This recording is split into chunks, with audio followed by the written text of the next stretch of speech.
The Harty Brigade, which is a kind of modern NATO-focused, they have NATO standards of operation inside the brigade. They operate quite differently and quite independently from the rest of Ukraine's armed forces. They've now recently been promoted. They've become a corps, so that they're a corps command, and they have been successful in driving the Russians out from, who had largely encircled Kupiansk and also infiltrated it. And they have managed to push back, take all of those areas back from the Russians, and now encircles a few hundred Russian troops who were holding out in the center of Kupiansk. And that is a really, really significant victory. Hello and welcome to Frontline with me, Kate Chabot. And we are joined now for our regular update from Maxim Tucker, the Times Ukraine correspondent. Maxim is in Ukraine and he's been reporting from Ukraine since the full-scale invasion in 2022. Maxim, great to see you again. You're in Kyiv, aren't you? I'm just wondering, I mean, temperatures are absolutely punishing at the moment, aren't they, in the capital? How are things? Yeah, it's really, really cold here. It's as cold as minus 18 at night, typically minus 11 during the day. And a lot of people are still without heating in their homes following the strike on Monday, Tuesday night. This is the second time Russia has hit energy infrastructure during this big, bitterly cold snap, the first being on the 9th of January. And city authorities have been struggling to repair electricity, heating and water supplies to the city. And after the second strike this week, it's almost half of Kyiv that is without power, electricity and heating. And the biggest problem for that is in these sub-zero temperatures. If there is no way to regulate the temperature of the water going through the pipes, they freeze, the water in the pipes freezes and bursts, and so people are without hot water or any water at all at the moment, which makes sanitation a really, really huge issue here. Which is why also, given what you've just described, we're lucky to be able to talk to you now, and I hope we can keep this line going as long as possible. You met the mayor of Kyiv, didn't you, Vitaly Klitschko? How did he describe the situation and the measures he's taken, the authorities are taking? Well, he told me that President Putin is clearly trying to drive the city towards a humanitarian catastrophe, and the biggest problem being running water, the lack of running water, and trying to get that supplied to people. And he advised Kyiv residents to leave if they can, to go somewhere else, to go visit friends, family, or even perhaps leave the country if they need to, while this is going on, while they try to repair the system. And this kind of would ease pressure on the system. The demand for electricity reduces, demand for heating reduces when there are less people in the city. He also said that some 600,000 people out of a population, which we think is around 3 million, have left the city already because of the problems in Kyiv. And if this continues to drag on, it's going to be more and more people leaving and looking for somewhere else to go. I mean, you're in and out of Kyiv regularly. Can you feel the difference at the moment in terms of the population? Yeah, absolutely. This is the worst blackout I think we've had since the beginning of the war. It's really, really difficult. I mean, the population is struggling, and the people here have learned to adapt. They have power banks, have big batteries. Lots of the businesses have generators. But because of this prolonged period, it's running over 2 weeks now that they're having these difficulties. Generators are running almost non-stop, breaking down. They're running out of fuel. People's batteries are they're not able to charge them at all. And the city's had to put up tents and train wagons which are heated by coal or heated by generator power, just to make sure that people have somewhere to go that is warm, so they're not freezing in their homes. And they've had to relax the curfew measures, haven't they, as well? Right, yes, because it's unpredictable when these strikes will happen and when people will suffer outages.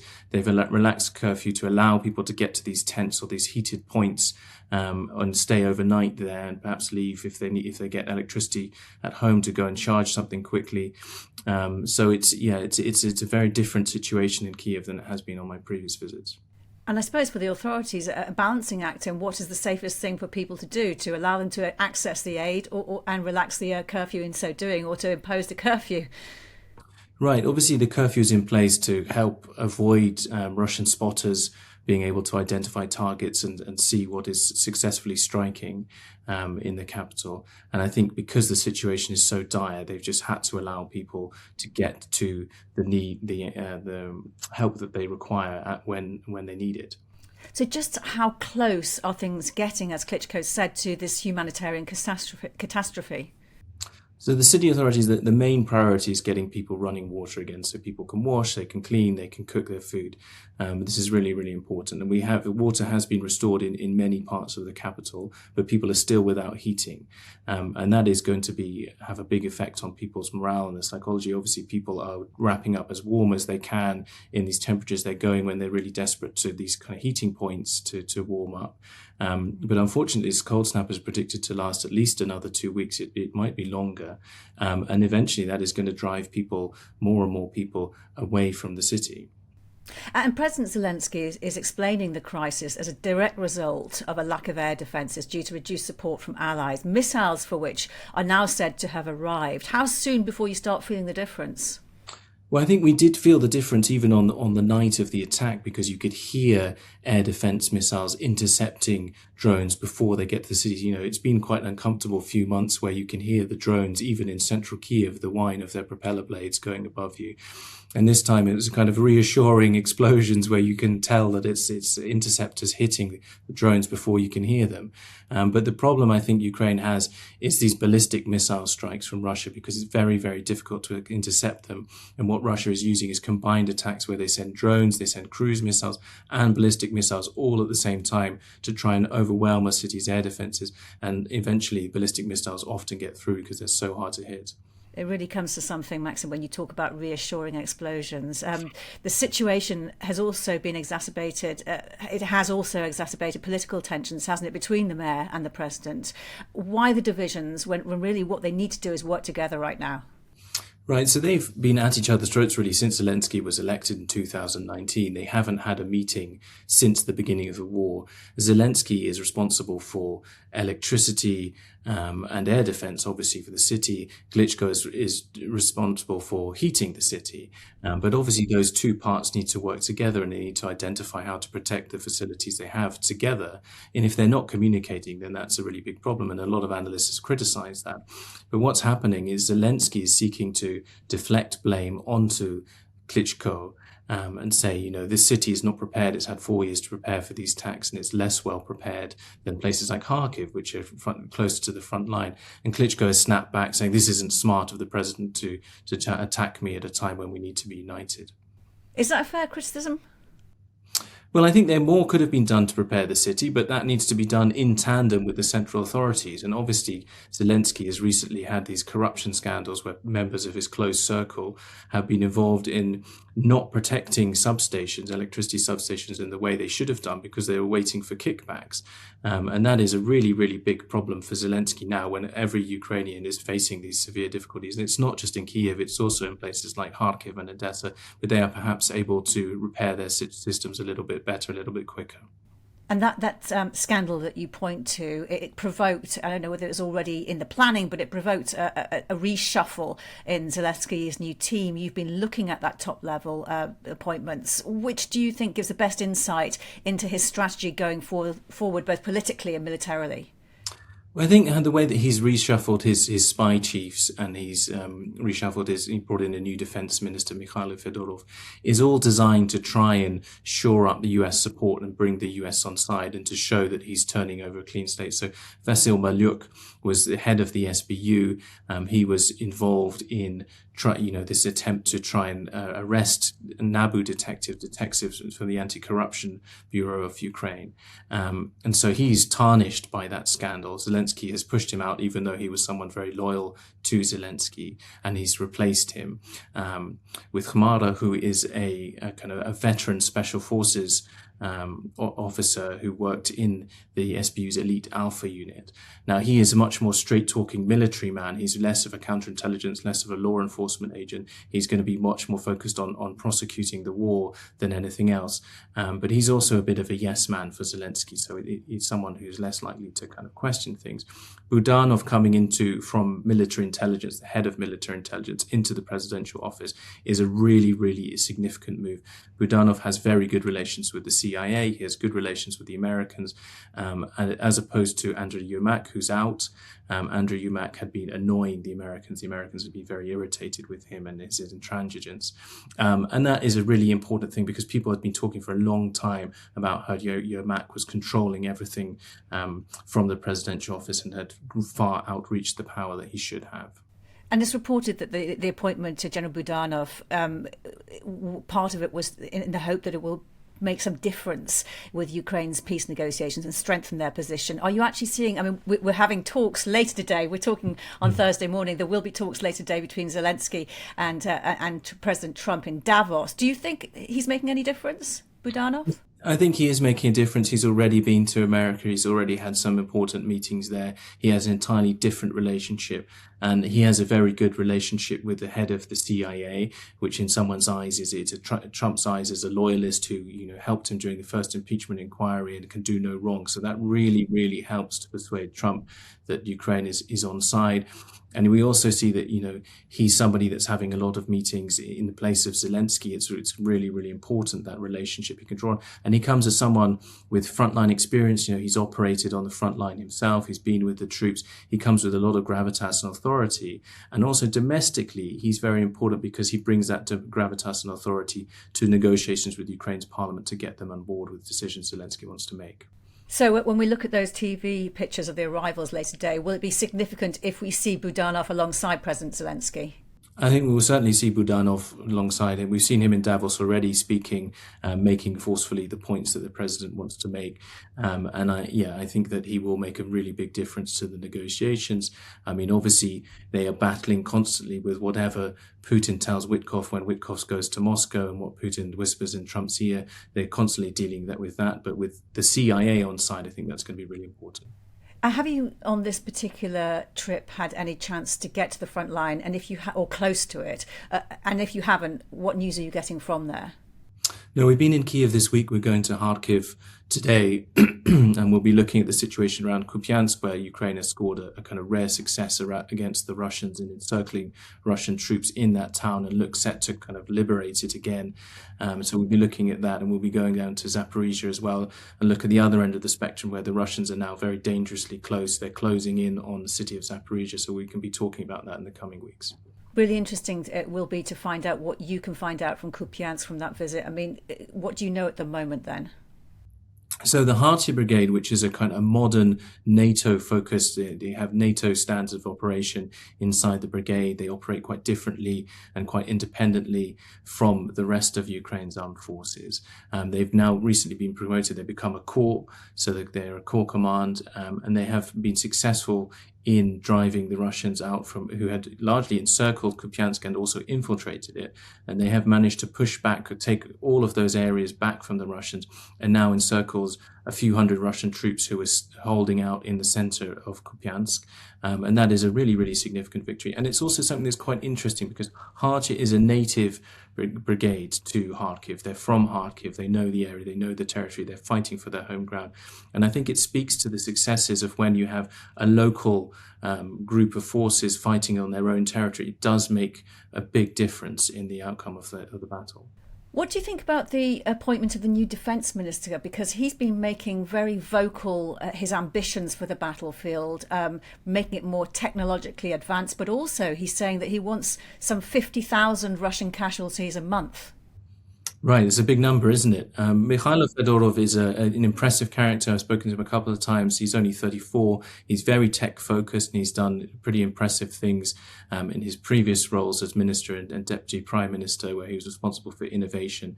He kind of saw the potential of drones far before many others did, especially in the armed forces, and he was building an army of drones for the armed forces even before they realized quite how much they would need it.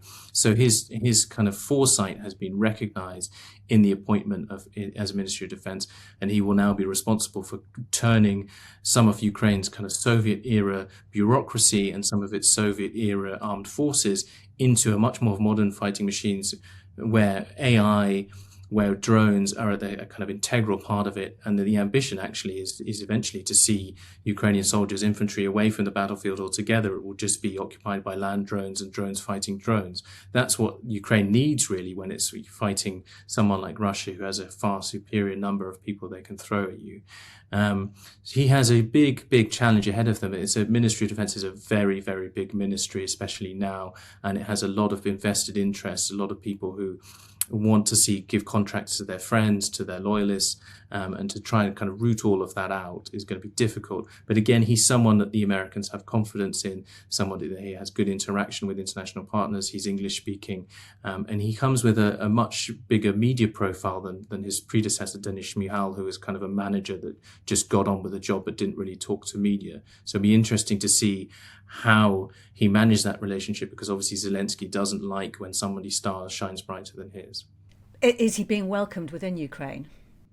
I think people are glad to see this, and they definitely recognise that this is a move towards a war of drones rather than a war of people, and that for a lot of soldiers and a lot of the families of soldiers is a really important thing.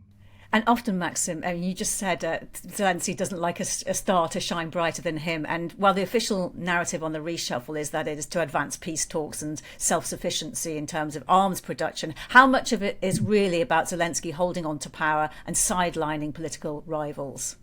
Well, I think it's true that this is really about trying to get the US on board and trying to show the US that they have allies in government and that they have a certain degree of say in what's going to happen in Ukraine and what's going to happen in the relationship with America. But obviously, bringing somebody like Budanov into the presidential office, Budanov is one of the most trusted characters in Ukraine and potentially could have had political ambitions. But they seem to have been quashed now because he will be associated with Zelensky. I think it would be difficult for him to run a campaign independent to Zelensky if there are presidential elections in the near future. And he will be tasked with using his authority and all of the credit that he has acquired with doing Zelensky's will. So I think that's going to be, that has an effect of quashing a potential rival. Fedorov is working as a minister, so he is potentially still somebody that could challenge Zelensky. But he is obviously in that role as defense minister, he is subordinate to Zelensky and will not be able to challenge him before a kind of dissolving the cabinet. And when you walk around the streets, when you talk to people, what do they say to you? How are they? I mean, people are frustrated with the power shortages. A lot of them have become amazingly used to this. You know, they're determined, they're able to endure.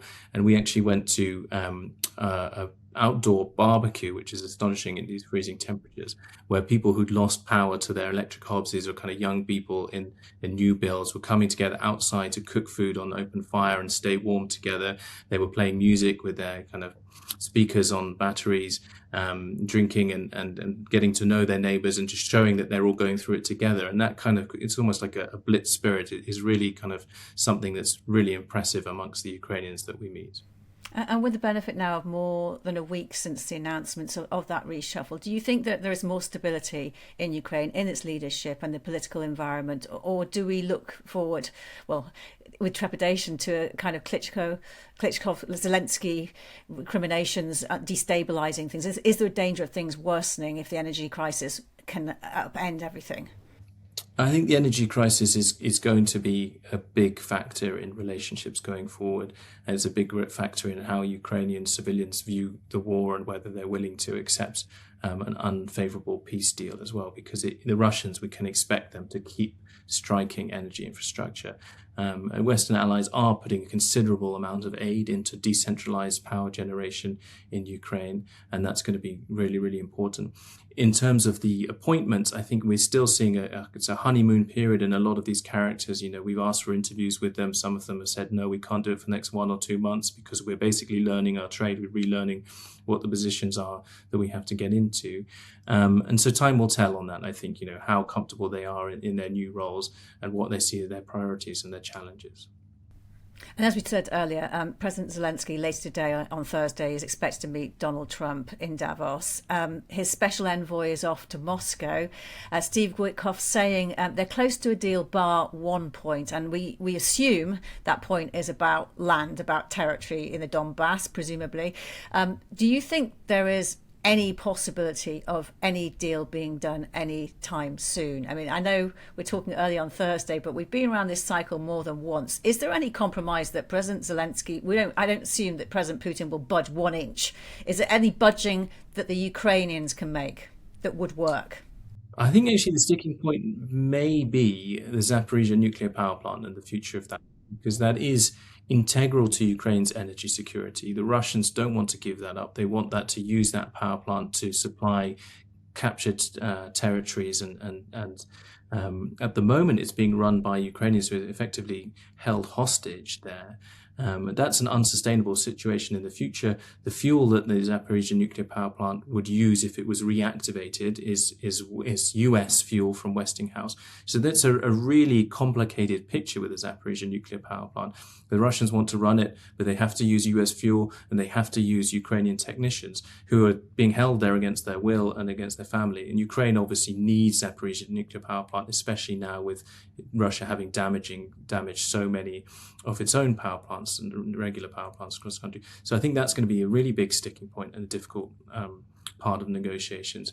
There are some people in Ukraine who already think, well, we're going to have to lose the Donbass if we want to stop this war. So some people are beginning to accept that within Ukrainian official circles. Obviously, the public line from Zelensky is that we can't give that up because that is the fortress belt and we need it. We need it to stop further incursions.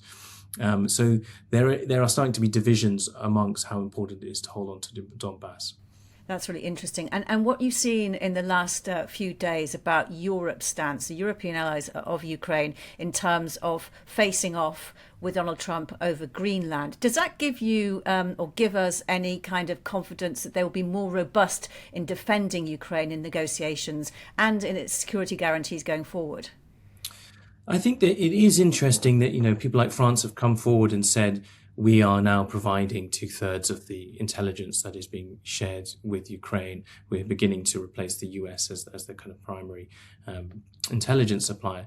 But it's still so important to have the US on board. I mean, the US is still such an important player in Ukraine. There are lots of missiles that Ukraine needs that are manufactured only in the US, or Western products that are still manufactured with US licenses for software or hardware, and having that it's been integrated within the kind of NATO hardware for so long.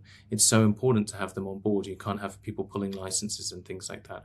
So I think that Europe will still have to play this game of trying to keep the US on board while being robust in its defense of sovereignty, which it can't afford to back down on. So I think it's going to be a continued game of trying to flatter Trump, trying to praise Trump, trying to get him to feel that he's doing something good in Ukraine, while trying to defend Europe's sovereignty in other fora.